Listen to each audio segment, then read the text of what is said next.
প্রতিনিয়ত নানা বিষয়ে মন্তব্যের কারণে চর্চায় কঙ্গনা রানাউত। এবার কঙ্গনার নিশানায় বলিউডের খিলাড়ি অক্ষয় কুমার।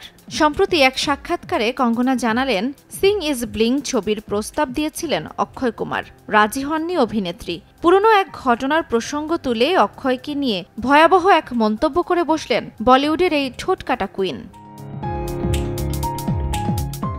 আগামী ৬ সেপ্টেম্বর মুক্তি পেতে চলেছে কঙ্গনার ইমার্জেন্সি। ইতিমধ্যেই ছবি নিয়ে শুরু হয়েছে নানা আলোচনা সমালোচনা।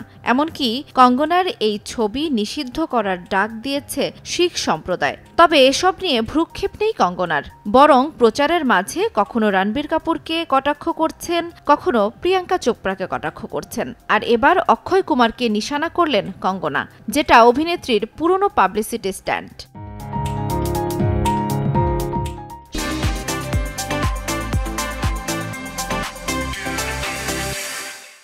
সম্প্রতি এক সাক্ষাৎকারে বলিউডে নারীদের সম্মান নিয়ে প্রশ্ন করা হয় কঙ্গনাকে। সেখানে কঙ্গনা স্পষ্ট জানালেন, বলি সুপারস্টার অক্ষয় তাকে সিং ইজ ব্লিং ছবিতে অভিনয়ের জন্য অফার করেছিলেন।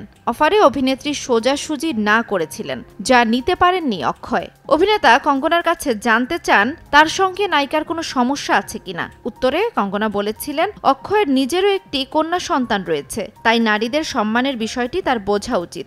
সিং ইজ ব্লিং ছবিতে খুবই অসম্মানজনক চরিত্রের অফার দেওয়া হয়েছিল কঙ্গনাকে, সেই কারণেই এমন কড়া জবাব দিয়েছিলেন অভিনেতাকে।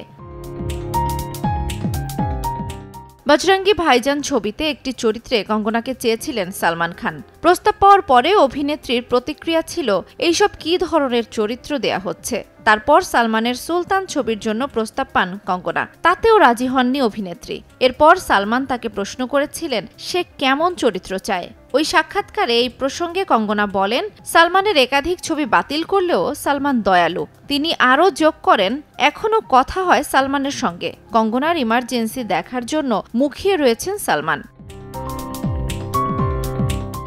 ইমার্জেন্সি ছবিতে দেশের প্রাক্তন প্রধানমন্ত্রী ইন্দিরা গান্ধীর ভূমিকায় অভিনয় করেছেন তিনি। পুরো ভারত যে জরুরি অবস্থার সাক্ষী হয়েছিল, সেই গল্পই সিনেমায় তুলে ধরা হয়েছে।